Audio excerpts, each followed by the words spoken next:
on for a couple of months. This, excuse me. This is an arrest we made yesterday for possession of child pornography. This investigation began January 29th when we had a detective that received a cyber tip about some possible child pornography. Through that investigation, he found that a Snapchat account was being used to either send or receive child pornography images. And with that information, they arrested the suspect yesterday. That was Wednesday. I think it was Wednesday morning. I don't have the exact time on that. But he was in the 200 block of East Benson Road when he was arrested. He was charged with 8 counts of child pornography. There was a lot of other material that's seized in relation to this investigation, so there's a lot more work to be done. We're not necessarily done with this investigation by any means, so there is a potential for other charges at some later date. But at this point, there was enough that they were able to get him charged with those 8 counts. His last name is Kooima, Kooima. First is James, James. Middle is Alan, Alan, and he's 46 from Sioux Falls. This was a probable cause arrest, so there's no affidavit, no other court documents that will be on file with that. But I can answer any questions if you have any. Was it specifically Snapchat or? At least this one was Snapchat. If there's other accounts, whether it's other social media accounts or other email things, that'll be part of the follow-up investigation. So the initial thing was where we had the established that probable cause was from Snapchat. Do we have ages of victims? One victim? No, I don't know if we have that information. So the way it works, the cyber tip came from the National Center for Exploited Missing Children. They essentially have a database, and photos have a unique identifier, kind of like a fingerprint, so to speak, attached to that.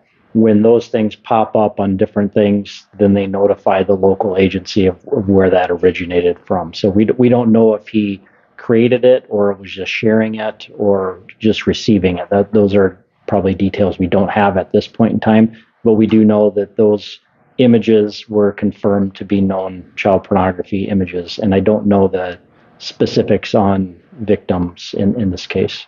Was the suspect employed prior to arrest? Do we know if he worked with children? Or? I don't have details on employment or anything I could share related to that. Any bond amount listed yet? He'll make his first court appearance today at 1:30, and so the judge will decide if there's a bond or not.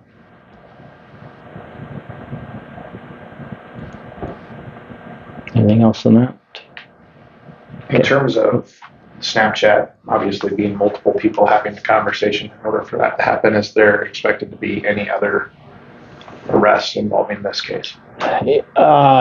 Whether or not anybody else was involved, I guess I don't know if we have answers to that at this point in time. Certainly, we work with, I'll back up a second. Anytime we have cases like this, frequently you have users that are sharing images, and that may be anywhere across the United States.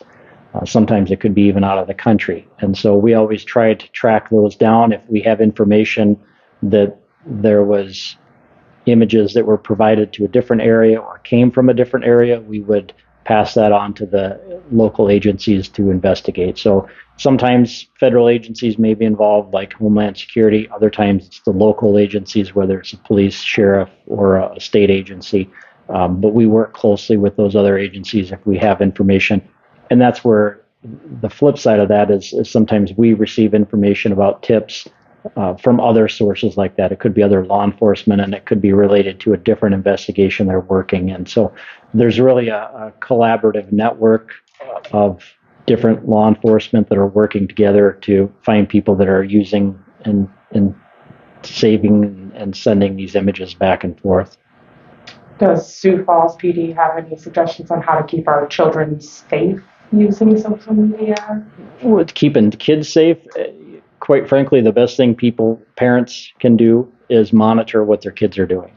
And I know that a lot of the time parents may think that it's the kid's phone or it's their account, but you're the parent. You need to do the job, and that sometimes involves making sure what your kids are doing and making sure they're staying safe. Having conversations with kids, with your children, what's appropriate, what's not appropriate. They're not always easy conversations, but they're certainly ones that need to be had, and can't be just one time. You need to remind them over and over again, and certainly trying to make sure that they're on age-appropriate apps and not being on social media too young. The sad thing is that there's people that are out there looking to take advantage of children, and so making sure the kids have that right information and know if somebody approaches them or talks to them in any form that's questionable conversations, that they need to report it to somebody that they trust, a trusted adult. Anything else on that? Okay. On the log, we had quite a few aggravated assaults. One of them was, actually two of them are kind of, well, I guess we don't know if they're related, but one of them, we had a stabbing that happened. That call was about 2:30 this morning. That was in the 1400 block of North Main Avenue. What we were able to figure out is there were, we believe, 3 people that went to the home in that area and then broke into the house. We're not sure why. There was a fight that happened inside the house, and then as the suspects left, and I don't know if we have the exact details of that, but they were some distance away from the house, and it looks like there may have been another altercation. That's when the victim was stabbed. Let me see. I think it was like 4 or 5 times. The injuries were described as non-life threatening. He was taken to the hospital, and that's where we learned of this, is he showed up at the hospital with the wounds, and we were able to find the suspect in that stabbing. He was arrested for aggravated assault. This doesn't say exactly where his wounds were. So this one is, I guess, still classified as still kind of an ongoing investigation, because we kind of had 2 parts. Part of it was that burglary, so we're still investigating that. The stabbing part, we had an arrest that was made on that. Still trying to figure out the relationship between the people at the house and then the suspect or suspects that went to the house initially. Suspect's name that was involved in the stabbing. Yeah, so the suspect,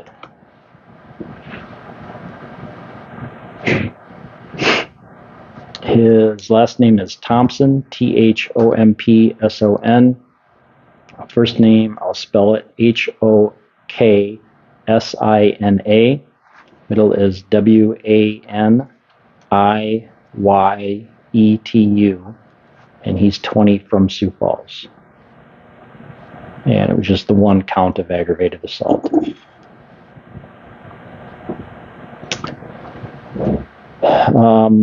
The other aggravated assaults are reports, domestics. Really nothing else, I guess, of note from those. Disorderlies, embezzlement, frauds, larcenies are all reports. The robbery, that was some third-hand information about a robbery that may have happened. We have not been able to track down the victim to find out if it actually did happen or not. The sex offense is a report, and nothing suspicious with the unattended deaths. The unknown problem, that was a report created in error, so nothing of note with that. But that's it, unless you have any other questions. Do we have any update, or were you, Sioux Falls PD, involved at all with the incident at the state pen last night? No. So anytime that there's an incident at the state penitentiary, if they would call police, our role would basically be outside the penitentiary, and so it might be blocking off roads or traffic control. But so police were not called, so I don't have any details on what happened at the penitentiary. Did you guys increase patrol over there at all? No. No. I just saw a couple drive by. That's why I was asking. Yeah, no. That was probably just a coincidence. Okay. Anything else? Okay, thanks.